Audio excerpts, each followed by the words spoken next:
down at all. 833 Leaf Filter or visit leaffilter.com today. Chattanooga, as you probably know, is steeped in history. Much of it you probably know, a lot of it you probably don't.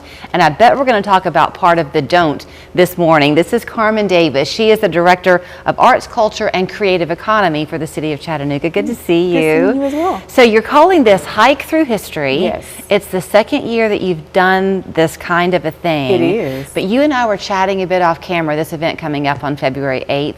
I have never known the story behind this particular cemetery. Yes. So Pleasant Garden Cemetery was founded in 1890. A local post office worker used his own money to buy 11 acres of land. Wow. And start this. So it was in 1890 he bought the land. In 1891 is when it opened up to the Black community to be used as one of the primary places for African Americans in the city to bury their loved ones. And as such, it is the resting place of some very well-known names here in town. It is. Ed Johnson.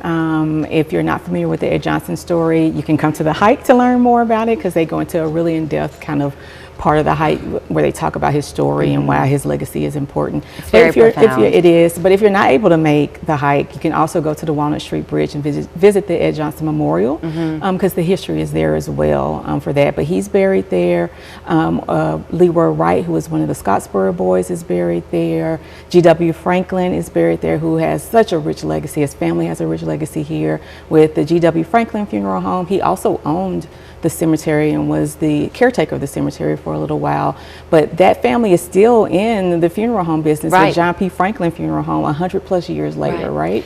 So there are so many noble people that are buried in that cemetery. There must be something primal in us that is connected to cemeteries, because it's a very common thing to have this fascination with them. But there is kind of infrastructure almost in cemeteries, because you were sharing with me how often those were the first parks. They were. So when we visited the location in 2023, the fund, the African American Preservation Fund, invited us to come out, Cemetery Preservation Fund, invited us to come out and visit the space. And Scott Martin, who was our administrator at the time, he started talking about the history of parks and how our first parks were basically cemeteries, and people would go out and have picnics and, you know, walk around and just enjoy them, because they are beautifully manicured. You know, normally they have beautiful foliage and all those great things throughout them.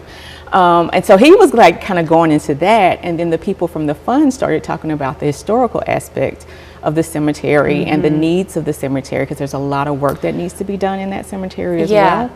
But they were just talking about the historical figures and kind of the icons that are on the different headstones and what they did, what they meant, and kind of the artwork. I mean, it was just a great history lesson and science lesson that happened kind of all at the same time. Yeah, because you can walk through a cemetery like this one or another one, and you'll kind of get a sense, but you're going to miss a lot along the way, because you're right. It's horticulture and art and history, all of it woven. All in one. So on February 8th, you want people to meet you at the Pleasant Garden Cemetery? We want people to sign up, because we do have a limited number of people, because it is a guided hike, and you know, we only have so many people we can kind of control and keep the group together and make sure everyone can hear all the great history that's being shared throughout the hike.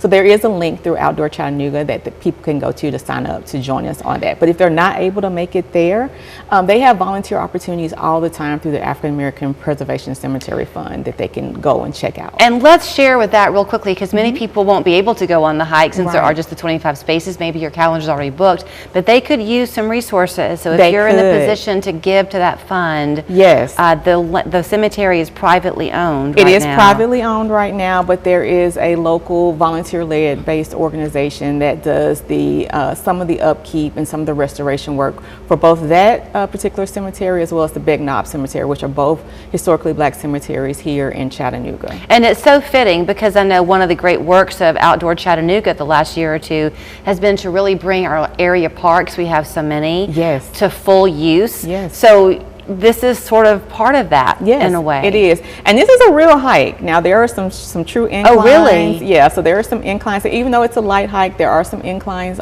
throughout it, and it is not like extremely, there are some like rocky pathways. Okay, through so it. wear good shoes. So wear good shoes. All Yes, right. for sure. Oh, I want to be one of the 25. I don't know if I can We'd make love to it have you though. join us. Maybe next If year. not, we'll figure out a way for you to do a private hike. Okay, deal. Yeah. I might take you up on that. Okay. So it's called Hike Through History. The place to go and sign up for it is outdoorchattanooga.com.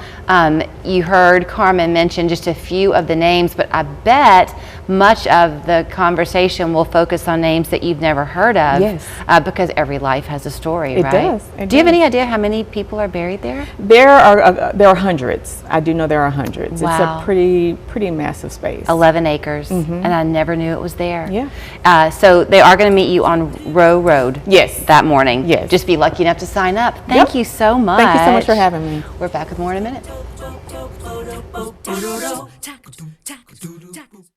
Technology is everywhere. Count on Local 3 News to help you make the most of it. I'm Jamie Tucker. I help find ways to make your